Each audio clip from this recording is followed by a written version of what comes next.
Okie doke. Hello, magicmaschke. You didn't leave any questions. If you leave some questions for the VOD reviews, they can be more guided. You can work on, or you can have the specific things you're looking to improve on pointed out, rather than more general advice for future ones. So, yeah, looks like we're going to be playing Rel.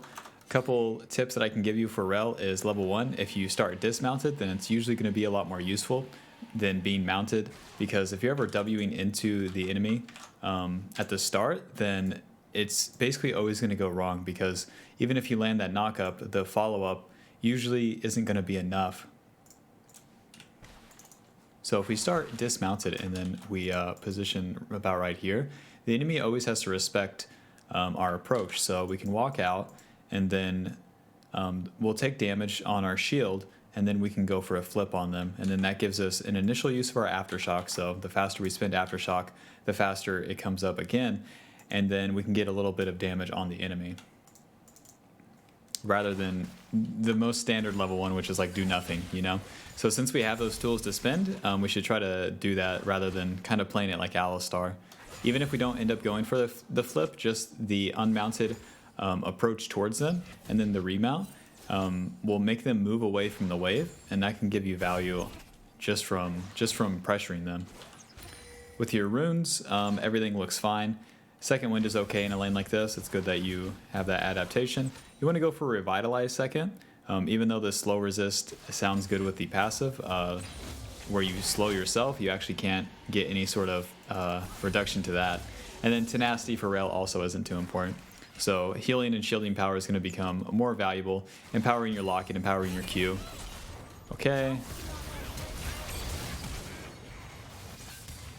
Okay, this was a little too soon. So we know that Twitch is coming, and then we're trying to really go for it and set them up.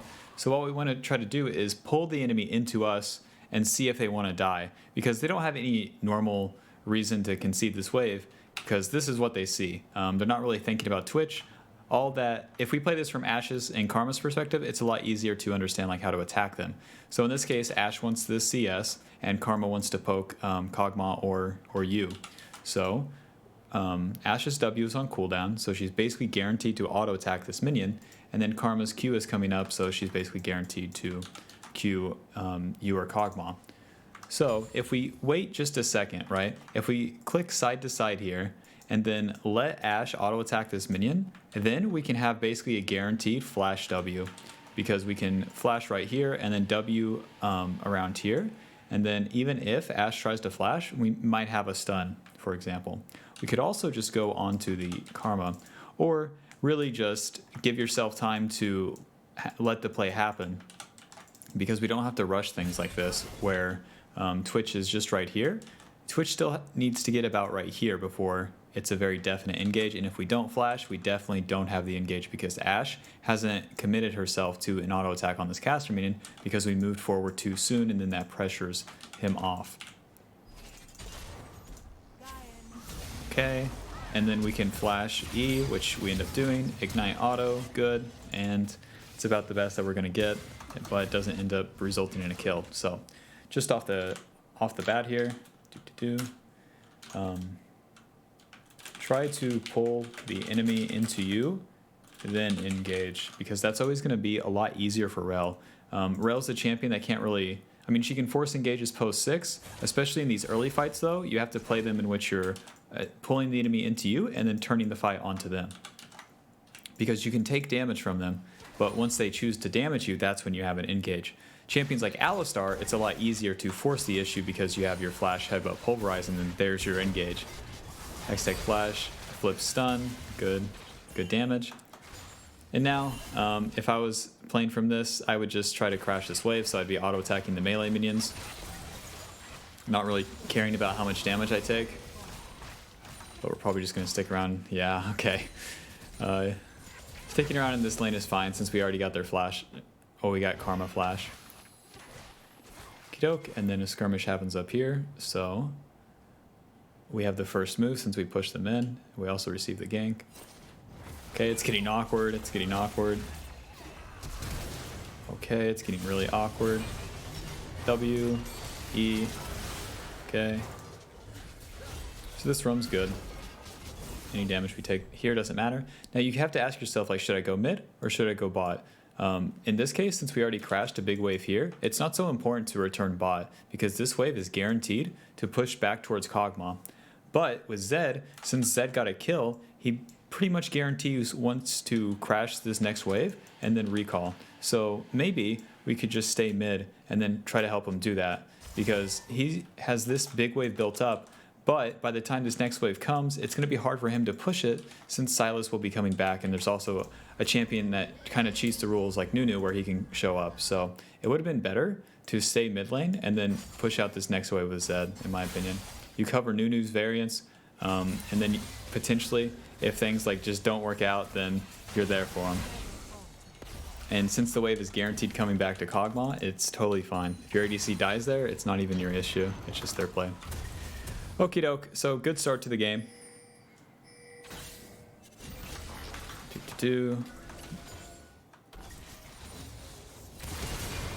Okay, Ashe is getting crazy. Let's do it like this. Hextech flash. Same thing. If we're unmounted here, this is a lot better because we can Hextech flash into flip, and then that flip will give Kog'Maw more distance onto Ashe. So whenever you're sitting in these bushes like that, just W, and then wait. E, auto, W, get the knock up, auto, it's a bit too slow. Okay, and then after the shield, Q, nice. It's good. I like how you hold the Q too. But then it's just not enough. Probably gonna get out. Probably turn the fight actually. Yeah, if they spend everything on a rel, this is high value. Nice, okay. Another solid play. If you have to be careful with plays like this though. This works out because Nunu, Ashe, and Karma are all such low damage, and they're also the losers on their team. So if this was easier champions, let's say this is Kai'Sa, Leona, and who has a high damage jungler? I don't know, Talia, something like that. And they show up, we're dead. And Kog'Maw might not be able to turn, for example. So in more even games, be really, really careful with plays like that. But overall, how this lane's going is totally fine. The fact that we're killing a range lane is a success in itself. Literally, if nothing happens from minutes like 1 to 14 with Rel Kog'Maw into Karma Ashe, it's kind of in your guys' favor, so you don't have to be over pressure to try to kill a lane like this. Okay, same thing. Well, not same thing. Whenever a wave's coming into you and there's not much to do, unmount, and then you'll have your shield, so you can hit the relic shield, take less damage, but more importantly, you have the threat of the remount into flip.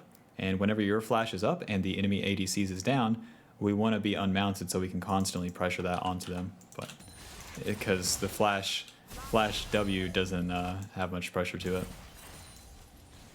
Kidok, so we find the Nunu.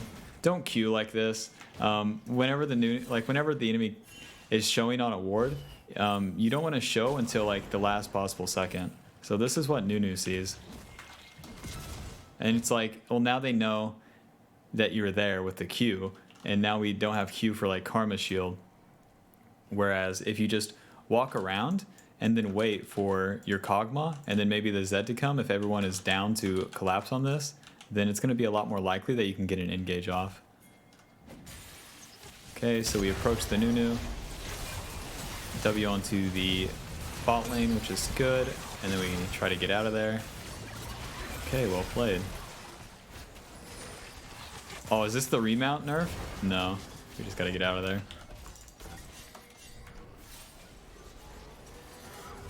I like Boots Lucidity too, after the nerf to the W cooldown. And as I'm sure you know, like, other boots don't really give you much value. Even if we get Ninja Tabby, it's like, it might help you like minutes 0, or not even 0, like 7 to 24, but after that it's pretty useless. And the CDR is going to be taking a lot of precedent over everything else.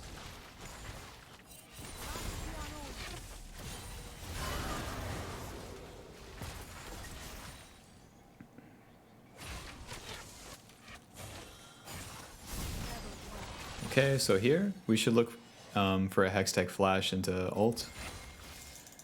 It's even better for unmounted too. If we're unmounted, we can just try to run at the Ashe and then maybe just ult E if we have like good distance. But being mounted here doesn't do much. Try to Hextech Flash, they're not going to stay on the wave. So yeah, an easy tip, because so much of what you're doing is like okay, it's not like huge blunders. It's just unmount when nothing is happening.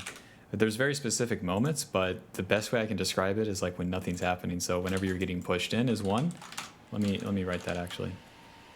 When getting pushed in, or when in the fog of war waiting. So there's a lot of times where you're freezing the wave, something like, and then you're in the bush as support, and then you're just waiting for the enemies to walk up. And in that case, you basically always want to be unmounted, so you can Hextech Flash out and then flip into E.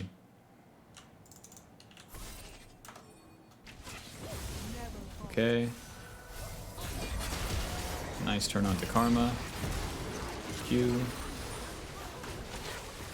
It's about as good as it's going to get. These sort of ganks by junglers I really don't like, because it basically forces Rel to kill herself, but that's all there really is to do. Okay, so on a rotation like this, all there is to do is to ward. So you never want to go like too far past like a neutral line whenever we're in a map state like this. Our jungler wants to reset because he just got a bunch of kills. He's sitting on 900 gold. Well, he's not sitting on that much. Usually whenever junglers get kills, they've also farmed their camps, but Twitch is an exception. More importantly, our ADC is in base, and our Zed's doing fine. So we want to be on a neutral line where we don't go too far into the enemy jungle when the map state isn't great for us. So yeah, this sort of approach is really bad.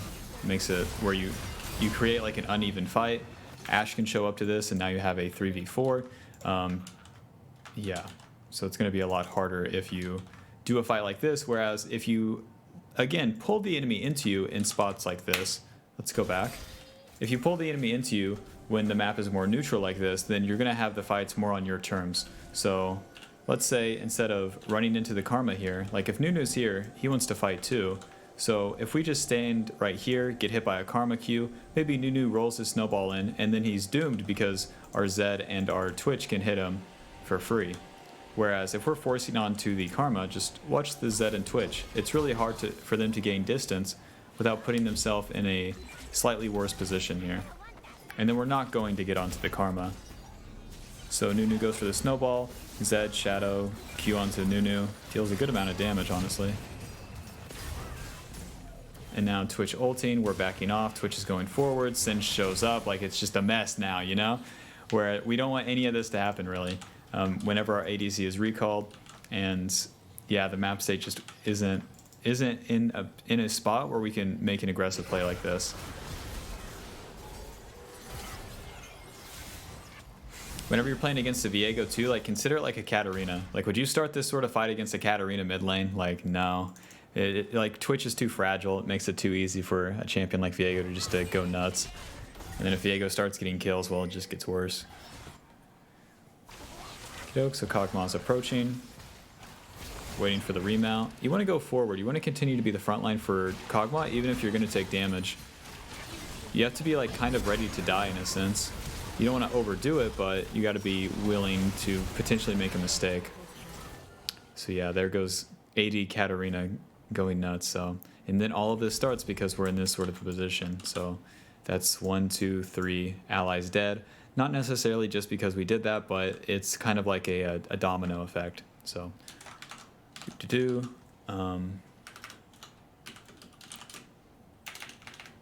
don't over push for plays/vision when the map isn't in a good spot. So, whenever you don't have like TPs, whenever one ally isn't there, whenever an ally just reset, or whenever an ally is sitting on a lot of gold and doesn't want to fight, they just want to push out a wave and reset, or find a reset, something like that.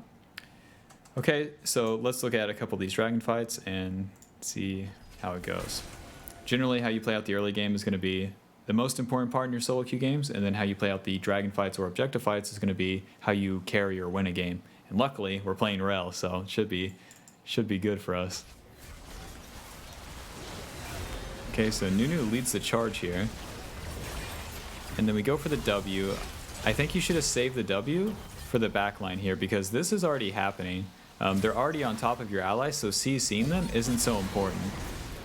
Nunu and Singed also don't, like, their damage is basically all AoE just for existing on top of the enemy, so the CC doesn't interrupt anything. It's not interrupting, like, say, a Camille auto attack. Dope, but their backline's already dead. So now we have the stun. Oh, now it's a Viego fantasy. Let me see how this played out, actually. Did we ult as well? Oh, no. There's so much going on, I can't even tell the particles. So we W, and then we ult right there. Yeah, we want to save the CC for, like, crucial targets. In this case, it would have been Viego. So given how this plays out, if we save our ult, we would E right here, and then ult, and then it's a lot harder for Viego to function. But since Viego has so many kills from earlier too, that's where this fight goes a little bit south, but it ends up working out. So my tips for this fight would be like save your CC for crucial targets. It's going to be really, really important.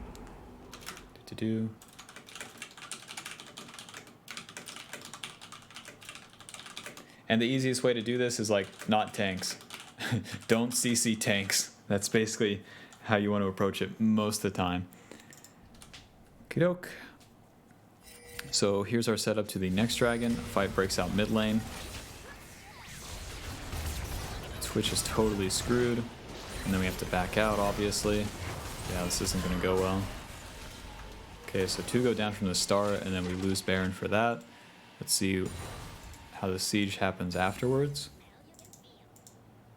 There's not much to do about that other than like spam pinging like the yellow one. Whenever your allies are just playing dumb in the mid lane, it will happen in solo queue. And all you can really do is like suggest them not to die, but how often does that work? It's always best to be there regardless of their dumb play.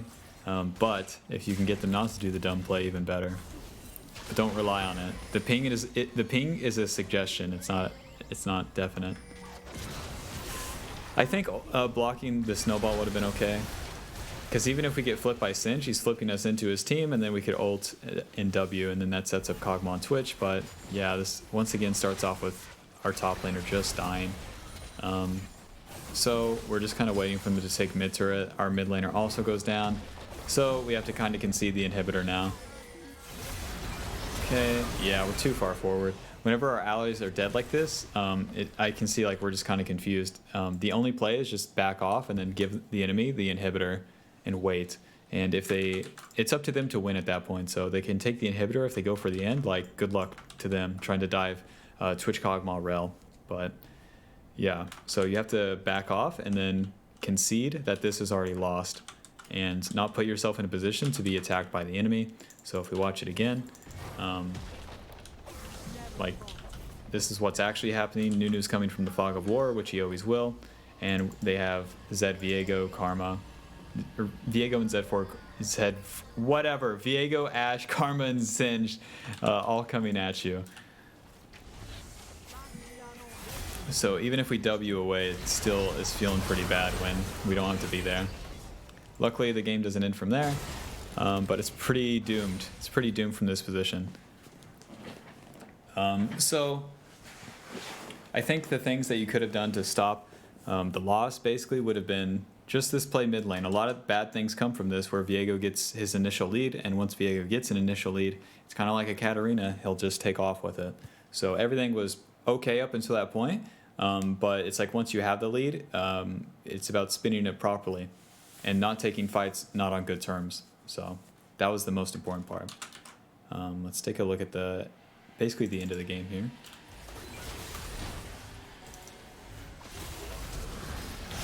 Jace going down before the minute go once again, and then we're kind of screwed. Yeah. Okay, whenever a ally who's not doing well dies, don't try to save them. Let the fight like continue, and then try to set up your strong allies, which in this case is Kog'Maw, Zed, and Twitch. Okey-doke. And it does not look like this is going our way. Close. Okay, yeah. Rough game, but I think it gave you a lot to work on. And the most important part was that blunder in the river. So, yeah, work on these things, and I'm sure that your play will go up, and then also things might make a little bit more sense. So, yeah, hope I helped. Thanks for buying a Pro Guides VOD review. Good luck, man.